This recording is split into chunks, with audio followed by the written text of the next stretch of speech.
Shalom Bapak Ibu Saudara, selamat datang di Gibeon Church. Di sini bukan tempat untuk orang sempurna, tapi di sinilah tempat kita disempurnakan oleh Injil dan kasih karunia Tuhan kita Yesus Kristus. Amin. Hari ini kita akan bersama-sama merenungkan pertanyaan katekismus di minggu yang ke-16. Saya akan membacakan pertanyaannya untuk kita semua dan nanti kita bersama membaca untuk jawabannya dan juga untuk ayat Alkitab yang tertera di layar. Pertanyaannya, apakah dosa itu? Dosa adalah menolak atau mengabaikan Allah di dunia yang diciptakannya, memberontak terhadap dengan hidup tidak mengacu padanya, tidak menjadi atau melakukan yang Dia perintahkan dalam hukumnya, yang mengakibatkan kematian kita dan kehancuran seluruh ciptaan. Kemudian kita baca bersama di dalam 1 Yohanes 3 ayat yang keempat. Setiap orang yang berbuat dosa melanggar juga hukum Allah, sebab dosa ialah pelanggaran hukum Allah. Bapak Ibu Saudara dipersilakan duduk. Bapak Ibu Saudara, kita tahu bahwa saat ini kita hidup di dalam dunia yang telah mereduksi makna akan dosa. Kalau kita perhatikan banyak hal yang dulu dunia anggap hal itu adalah dosa, sekarang dunia menganggapnya bukan dosa lagi. Dunia saat ini menganggap dosa hanya sebagai sebuah kebiasaan buruk. Dunia menganggap dosa hanyalah sebuah masalah perilaku, masalah moral yang bisa diselesaikan dengan hanya memperbaiki kebiasaan buruk kita, memperbaiki masalah moral kita saja. Namun sesungguhnya dosa lebih dalam daripada itu. Dosa adalah hal yang sangat serius.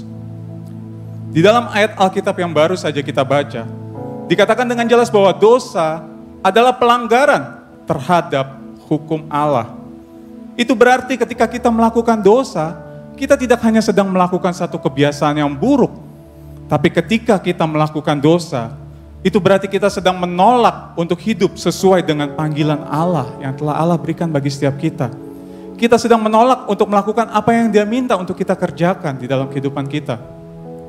Dan saat kita melakukan dosa, sesungguhnya kita tidak hanya sedang memberontak kepada hukum-hukumnya, tapi sesungguhnya ketika kita melakukan dosa, kita sedang memberontak kepada Allah yang memberikan hukum itu kepada kita. Dialah yang seharusnya menerima penghormatan tertinggi dari setiap kita, tapi kita memberontak kepadanya. Alkitab mengatakan dengan jelas bahwa sejak manusia pertama Adam dan Hawa jatuh ke dalam dosa karena pemberontakan mereka, maka sejak saat itu setiap manusia berdosa dan memberontak kepada Allah. Sehingga upah yang sebenarnya paling pantas untuk setiap kita para pemberontak adalah maut. Kematian kekal selama-lamanya. Itulah yang seharusnya menjadi bagian dari setiap kita. Dan tidak ada satupun dari antara kita yang dapat membebaskan diri daripada jerat dosa ini. Namun syukur kepada Allah, oleh karena kasih-Nya yang begitu besar, Allah telah membebaskan kita dari belenggu dosa melalui Yesus yang menggantikan kita mati bagi kita di kayu salib. Sehingga setiap kita yang oleh karena anugerahnya dapat percaya kepada Yesus, kita tidak hanya dibebaskan dari belenggu dosa, namun status kita yang tadinya adalah seorang hamba dosa, seorang budak dosa, diubahkan menjadi anak-anak Allah.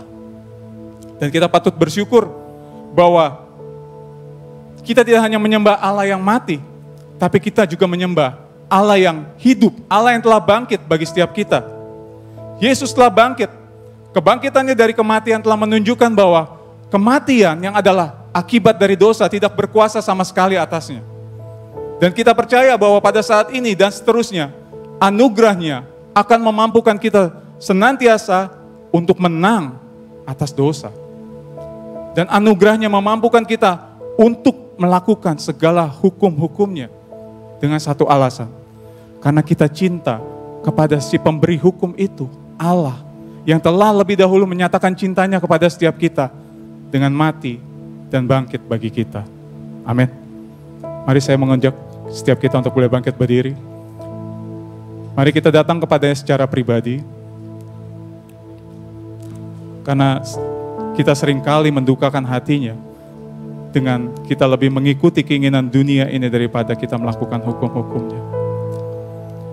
Kami datang kepadamu ya Tuhan, Kami menyadari betapa berdosanya kami ya Tuhan. Ampuni kami yang lebih sering tergoda untuk mengikuti keinginan dunia ini ya Tuhan, daripada kami melakukan hukum-hukum-Mu. Ampuni kami yang seringkali mendukakan hati-Mu ya Tuhan. Dan terima kasih ya Tuhan untuk pengampunan-Mu yang begitu besar yang Kau berikan pada setiap kami ya Tuhan. Setiap kali kami datang kepadamu mohon ampun ya Tuhan, Engkau mengampuni kami. Dan kami mengucap syukur untuk anugerah-Mu ya Tuhan, yang senantiasa menopang kami, yang senantiasa melayakan kami di dalam perjalanan kami menuju keserupaan dengan Engkau.